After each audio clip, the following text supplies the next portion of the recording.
তখন থেকে আজ পর্যন্ত আমাদের অসংখ্য ভাই বোন শহীদ হয়েছে, হাজার হাজার ভাই বোন আমাদের আহত হয়েছে। আমরা এই বাংলাদেশে বিগত 16 বছরে এই ফ্যাসিস্ট সরকার সময় কি দেখেছি?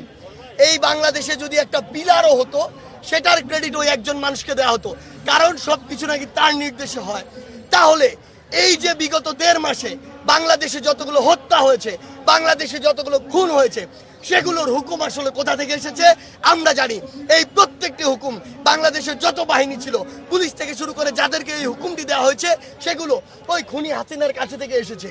তাই আমাদের জায়গা থেকে স্পষ্ট কথাটি হচ্ছে যে আমরা ওই খুনি হাসিনার বিচার চাই, এবং সেই বিচারটি নিয়ে তার মতো যেন সে তার আমলে যতগুলো বিচার করেছে, অসংখ্য বিচার করেছে রাজনৈতিক উদ্দেশ্য প্রণোদিতভাবে, অসংখ্য বিচার করেছে তার হিংসার বশবর্তী হয়ে, অসংখ্য বিচার করেছে প্রতিহিংসার বশবর্তী হয়ে, সেই জায়গা থেকে তার মতো প্রহসনের বিচার এই বাংলাদেশে আমরা করতে চাই না। আমরা তার মতো ওই কোর্টকে, ওই হাইকোর্ট থেকে শুরু করে সুপ্রিম কোর্টকে আমরা আমাদের জায়গা থেকে তার মতো ইচ্ছা মতো ব্যবহার করতে চাই না। আমাদের জায়গাটি হচ্ছে আমরা এমন একটি আন্তর্জাতিক মানের বিচার নিশ্চিত করব যেটি পুরো বাংলাদেশের মানুষ নয়, পুরো পৃথিবীর মানুষ যেটি নিয়ে আর প্রশ্ন না করতে পারে। সেই জায়গা থেকে আমাদের দাবিটি হচ্ছে আন্তর্জাতিক অপরাধ ট্রাইব্যুনালের কাছে। আমরা তাদের কাছে কেন করছি?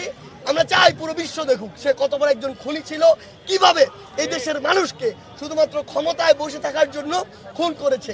সেই জায়গা থেকে আমরা একটি বিশ্বব্যাপী একটি গ্রহণযোগ্য বিচার নিশ্চিত করার জন্য আন্তর্জাতিক মাধ্যমে বিচারটি করতে চাই।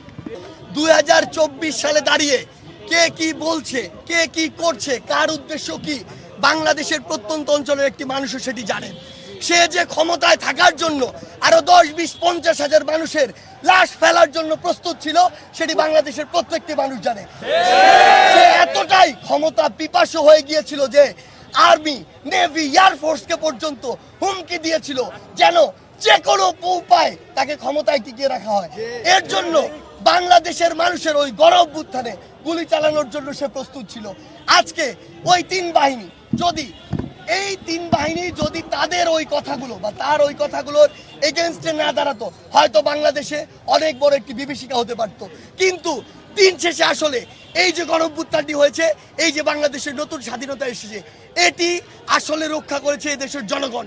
সেদিন ঢাকা শহরের প্রত্যেকটি প্রান্ত থেকে যদি লক্ষ লক্ষ মানুষ রাস্তায় না নামতো, এই সংখ্যাটা যদি হাজারে হতো, ওই খুনি হাসিনা ওই বিভিন্ন ফোর্সকে বাধ্য করতো যেন গুলি চালানো হয়। সেই জায়গা থেকে সে যখন বীরু কাপুরুষ চোরের মতো, খুনির মতো দেশ ছেড়ে পালিয়েছে, তখন তার তো আর কিছু বলার নেই।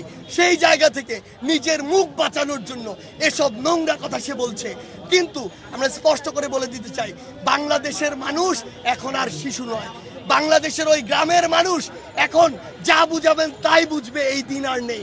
বাংলাদেশের মানুষ জানে আপনি নিজে ক্ষমতায় টিকে থাকার জন্য 16 বছরে যেমন হাজার হাজার খুন, গুম, লাশ ফেলেছেন, ঠিক তেমনি এই 5ই আগস্টেও আপনি হাজার হাজার মানুষের জীবন নেওয়ার জন্য প্রস্তুত ছিলেন।